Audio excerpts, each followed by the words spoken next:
Do you know that the Old Testament prophets operated under the spirit of bondage? I know this may come as a surprise to some of you, but in fact, from scripture perspective, it's actually true. Moses was called the Ebed of God, and this was because when the Spirit of God descended on the Old Testament prophets, the Spirit of God made servants of God out of them. However, we are not operating under that type of arrangement, because for us as New Testament believers in Yeshua, when the Spirit of God comes upon us, He makes sons out of us. So the Old Testament prophets served God as His servants, but in the New Testament arrangement, we serve God as His sons and not His servants. Now there's a big difference between these two types of service.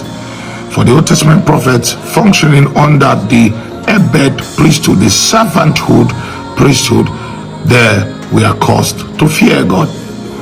But in the New Testament arrangement functioning under sonship, we are caused to love God. You cannot put fear and love in the same place. Perfect love will always cast out fear.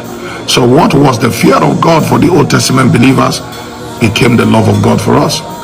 If they would not sin because they fear God, we would not sin because we love God. If they could serve God that effectively under that old arrangement, under fear, how much more we under love? To find out about this and more, click on the link on this post and go get my new book, Navi, A Beginner's Guide into the Prophetic, on seller.co.